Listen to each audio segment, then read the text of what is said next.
happened was true.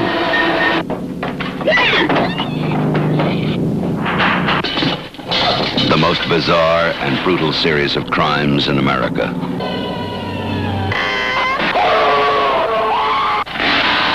The Texas Chainsaw Massacre. After you stop screaming, you'll start talking about it. Rated R.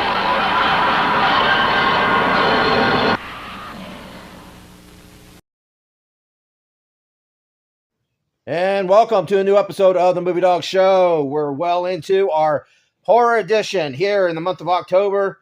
And tonight we are going to talk about Texas Chainsaw Massacre, the 1974 classic Tobe Hooper directorial debut. It is a watermark, if you ask me, in the realm of horror. It basically took from the European style and introduced American audiences to the gore factor. With me is Psycho. How you doing? I'm doing just fine. If you all like to know and everything, he's got his own YouTube channel. If he wants to, and TikTok, if he wants to go ahead and indulge that real quick, that information. Yeah, it's just Psycho 311, SYCO 311. I'm on TikTok and YouTube. I don't really do too much on YouTube anymore because my laptop is broken, but once I'm able to, I will be back on there doing all kinds of pop culture stuff. All right.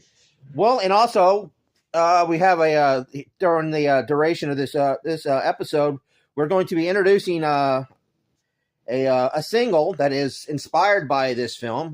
You want to give a little information on that as well? Well, it is a song called Chainsaw and Bones, I believe, is the name of the track, and it is by a band that a friend of mine named Chevy does the vocals for, called Saprogenous. And yeah, they do all kinds of horror movie inspired death metal, pretty much. All right, I have listened to it. I'm not a big fan of death metal like I used to be in my younger days. I guess when you get a little bit older, that Sinatra music starts sounding pretty damn good, Yeah, absolutely. But again, I did take a listen to it, and it is very well done. And it's going to be showcased here on this episode, and will be on its own video here on the channel as well. All right, before we get started, I want to mention one thing, and the Perfect Spot Tattoo, who is sponsoring this episode, tomorrow they will be having their annual Halloween flash sale. $40 each. Color is extra. They will have tattoos at the ready for you to choose from. It will be walk-ins, all start at noon that day. Don't forget the Perfect Spot Tattoo, 2500 Highway 44, west of Inverness. Their Halloween annual flash sales starts tomorrow. All right, Warren, let's get right into it, man. Texas Chainsaw Massacre, 1974. It is, a lot of people said it's the rebirth of the renaissance of horror film. So, absolute classic. Now, you just recently, I don't own it. I actually own the original, or the remake, which, by the way, is not bad. I'm just saying that right now. Yeah, that was great as well with Jessica Biel, correct? Yes. Yeah. But we have to go back to Tobe Hooper's 74 classic. I haven't seen it in a while. I just remember it real well. But you just recently saw it. You got the 40th anniversary on DVD? Yep, I actually watched it twice. I watched it with the commentary, and I watched it just, as standalone without commentary.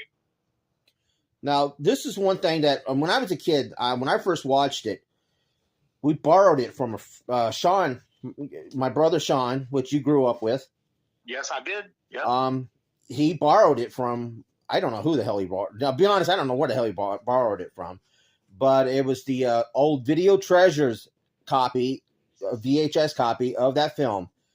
And I remember watching this, and I didn't think too much of it at the time because, the quality was a little down and, things were too dark. You know how a lot of VHSs were when they aged. Yep. But I did go away thinking that was gory.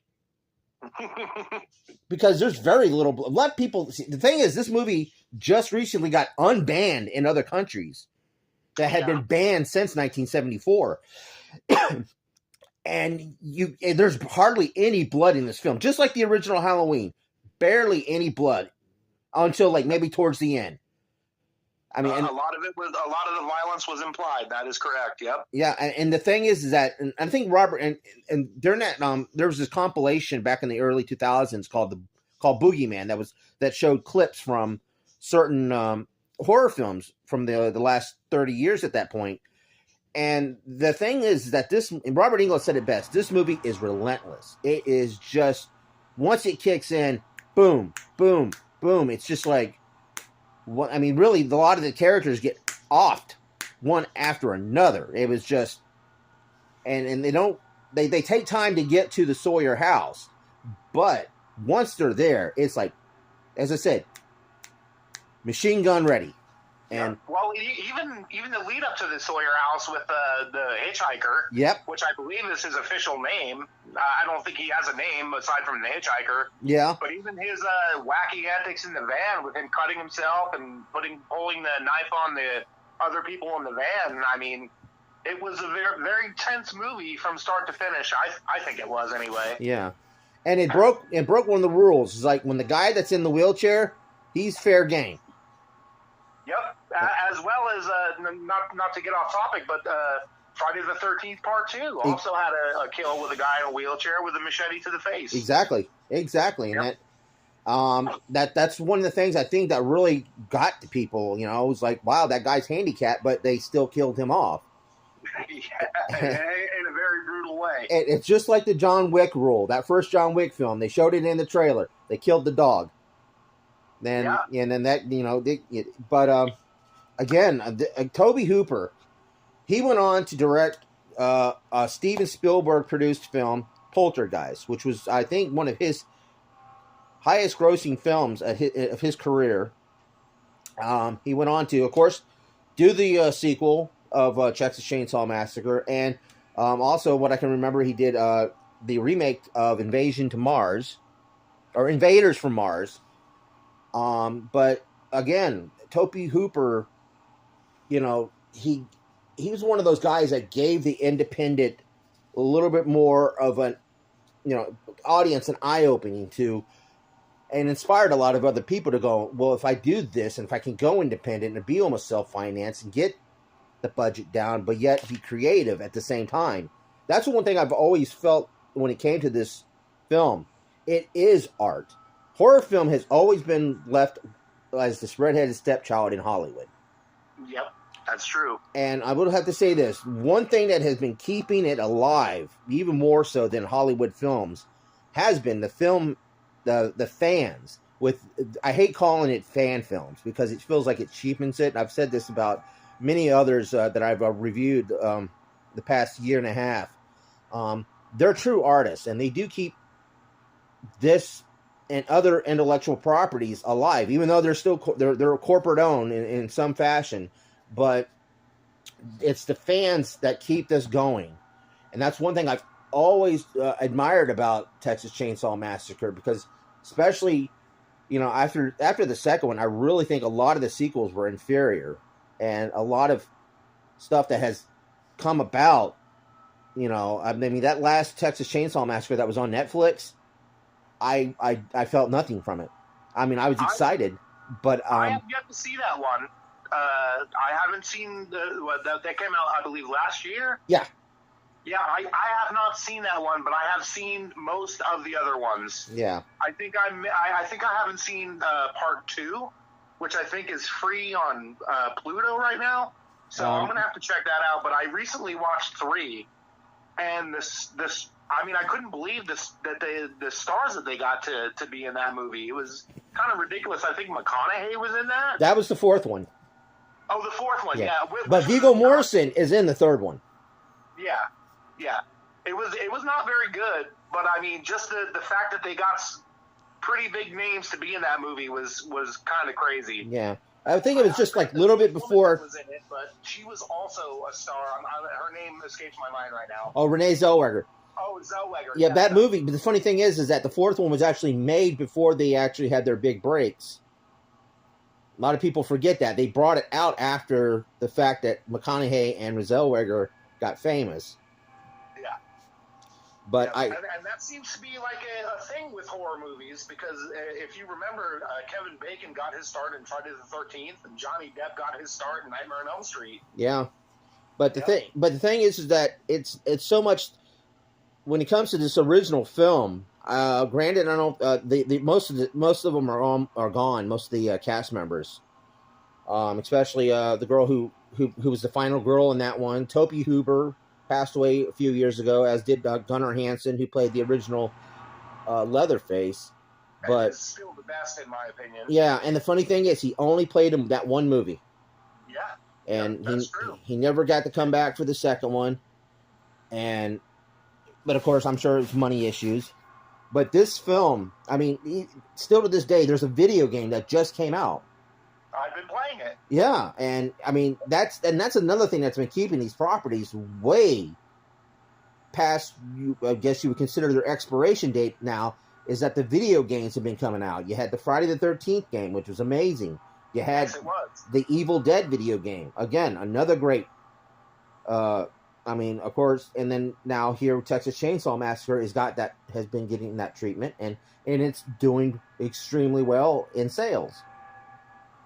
Yeah, it's quite hard. I don't know if you played the Texas Chainsaw Massacre game. It's quite hard.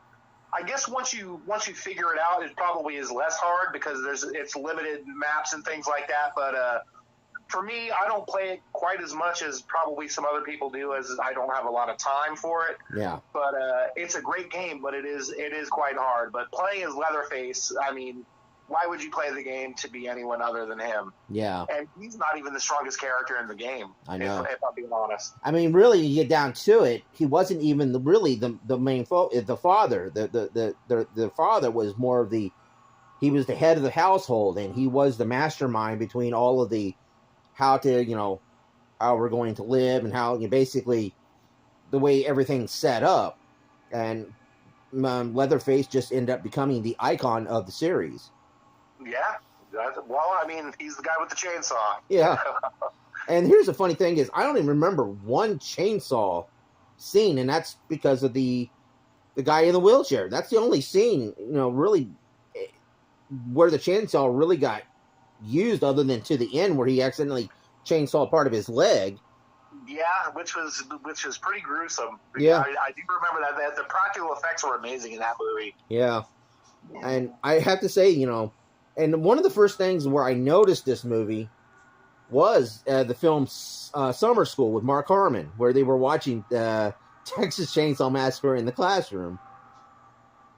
I don't know if you remember that movie, but that's the first time I saw that ending shot with the Texas Chainsaw Massacre was through that film. Yeah. I saw that film with a couple of friends that obviously me and you both know because we grew up in the same town. Was a guy named Chris and Matt. Yeah. And I just remember we had rented the movie one night and we were watching it, and still to this day, it has the original 1974 has one of that actually bothered me, and it was the meat hook scene. And I'm sure you know what I'm talking about. Exactly. Yep. I think that's why, because even without the blood, with no blood or anything in it, the fact that she was in agonizing pain on that hook the whole time. Well, he was cutting her friends up. Yeah. Yeah, it was brutal. It really was. And I have to say, even though when it comes to the ending shot, that scene where the hitchhiker gets run over by the semi, Yeah. I've never seen a person get hit by a semi. I hope I never do. But I would say that maybe be close to accuracy, maybe.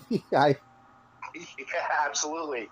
And that particular scene, the ending to that movie, there was a part of that scene where it was kind of puzzling to me, because if you remember, the guy in the semi pulls over and they both jump in the truck, and instead of driving away, they just go out of the other door. Yeah, I always recognized, I'm like, whatever happened to that guy? He just ran after he hit Leatherface with the wrench.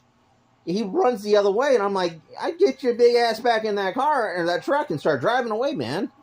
Yeah, she hops in the truck, and one can only assume that whoever picked her up in the truck was a member of the family because, I mean, it was implied, but they don't tell you that. Yeah. But then in the shot, you see the trucker running away, and we don't know what happens. I can only assume that maybe they caught him too. I don't know.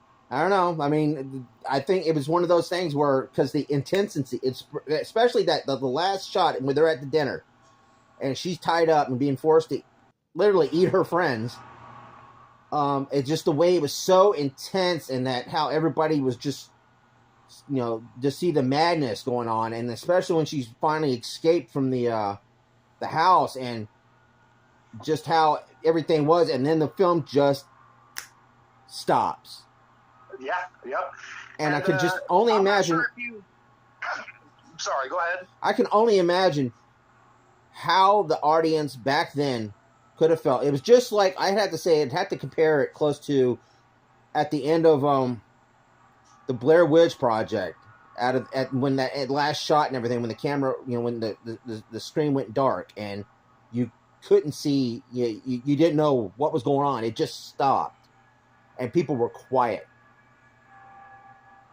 Yeah, it was. That was also another movie that found footage film, and very, very intense. They never showed anything. Everything was implied, but it was very creepy and scary nonetheless. Yeah, that's another great film, in my opinion, anyway. Yeah. But again, what would you say is your favorite part of the film? The meat hook scene is absolutely one of the standout scenes. Just the fact that they kept showing her squirming around and, trying to reach for the hook, reach behind her back to maybe, I don't know if she was trying to pull herself off the hook. But just seeing her face, and obviously it's not real, we know that, but she made it seem like it was, and to this day, that may be one of the most disturbing scenes that I have ever seen in a horror film. Oh, yeah. And I don't know if this is something that you may or may not have noticed, but Gunnar Hansen always did this thing where you would see him under the skin mask licking his teeth. Yep.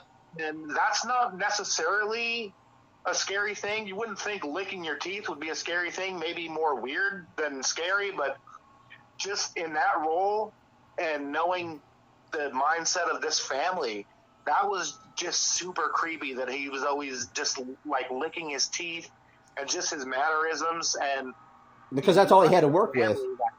They really made you think that this was a crazed, bloodthirsty, cannibalistic, deranged family. All of the actors nailed their roles in that movie, in my opinion. I thought it was a fantastic film, if you're a horror movie film or a fan. Yeah.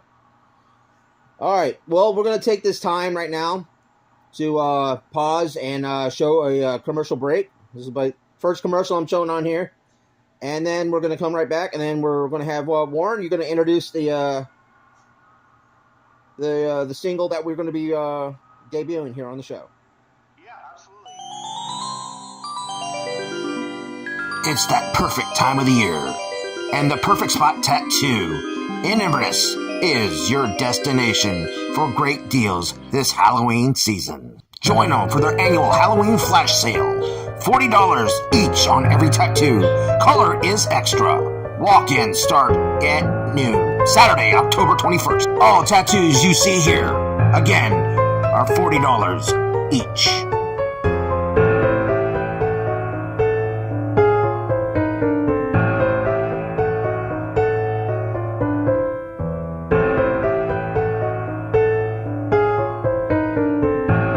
Perfect Spot Tattoo, October 21st, starting at noon, 2500 Highway 44, west of Inverness. The Perfect Spot Tattoo, the perfect destination for the perfect tattoo.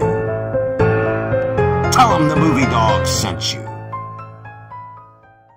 All right, folks, we're back, and now, Warren, who are we going to listen to? We are going to listen to Saprogenous. They are a local band from here in Wichita, which is where I live currently. The song is called Chainsawed Fingers and Bones. I believe so. I don't think I'm reversing it. My buddy Chevy is the vocalist of this band, and they are playing quite a bit of shows in Wichita right now. And yeah, this is their little homage to the Texas Chainsaw Massacre. I believe there's even a clip at the beginning of the song from the movie. Now, this is also available on Spotify as well, right? Yes, absolutely. And the album as well. It's a small EP, right? Yeah, yep. I believe it's only 5 or 6 songs. They're working on new material right now, and I'm not sure when that's going to be available, but it should be pretty soon. All right, folks. Let's take a listen.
Well, folks, there you go. World premiere here on the Movie Dawgs Show. Again, Warren, any final thoughts about Texas Chainsaw Massacre? What would you like to see take place? Because as we all know, a lot of these horror properties are starting to garner towards more of television. As we all know, that if we've heard that Halloween itself, Miramax is now shopping around to either a new series of films, whatever they would be, obviously they'd be rebooted, or a television show, hopefully maybe an anthology like Friday the 13th and Nightmare on Elm Street did back in the late 80s. But what do you wish to see happen to this franchise going forward? I would just like to see it continue. Obviously, we're not going to see Gunnar Hansen anymore. We haven't seen him since '74. But I really want to see whoever does another Texas Chainsaw Massacre do the series justice. Because, I guess the remake was good. Yes. It was really good. And even, I'm not sure if you're familiar with the movie Leatherface, where they showed his upbringing. He was a kid. I did not see that one. It was pretty interesting because he was with a group of other kids, and he was kind of like maybe a little bit of an anti-hero, where, people were picking on the people that he was with, or, just it was very strange because he protected these other people in this movie. Yeah. So it was strange to see that, hey, here's this guy who's just a deranged cannibal with, obviously, we know his upbringing and his family, but he still felt, some kind of connection with this other group of kids. And I'm obviously not saying everybody survives, because they don't. but Yeah. he protected them, and it was crazy. Not the best one in the franchise, but I'm not saying that I want to see something like that. I'm a slasher guy, so I want to see, like, I don't need to hear exposition. I don't need to know why he's doing what he's doing. I just want to see more of it. Yeah. And pretty much just want to see a decent Texas Chainsaw Massacre where they just do the series justice. And, yeah, I mean, we're not going to ever have another Toby Hooper. We're not ever going to have another Gunnar Hansen. But hopefully they can find some actors and actresses that will do the series justice. Mm-hmm. All right, man. Well, if you want to, go ahead, plug your TikTok and your YouTube channel real quick before we get out of time. Okay, it is Psycho311, SYCO. Hope you guys check it out. And, yeah, thanks for having me. I really appreciate it. Oh, yeah, no problem, man. It's good hearing from you. Absolutely. And as I said, we lived in the same town for so long. I worked with his dad too. So Yeah. Oh, I don't recall that. yeah, over at the old Walmart in Inverness. I worked with your dad for a while. Yeah, you did work. Yeah, that's true. You did work at the Walmart. I forgot about that. Yeah. But anyway, man. Again, I appreciate you coming on the show. I appreciate you having me, man. I really enjoy this. All right, man. No problem. Maybe we can try it again. I got 2 more episodes here in the horror edition. Maybe I can try to get you on the last one. Yeah, anytime you want to discuss horror movies, I am absolutely down for that. All right, man. All right, well, folks, don't forget about, if you live in the local, the Citrus County area, do not forget about the annual Halloween flash sale that will be happening at the Perfect Spot Tattoo. And also, folks, don't forget, we got 2 more episodes to go here on the horror edition of the Movie Dawgs Show. Do check us out. Please, if you haven't yet, hit that subscribe button, hit the notification bell for all updates, and hit the thumbs up. If you're a fan of this franchise, what is your favorite Texas Chainsaw Massacre movie and your favorite scene from that film? Please leave it down on the comment section below. All right, folks, that's the Movie Dawgs Show, horror edition. Thanks for watching, and please keep on watching. Bye.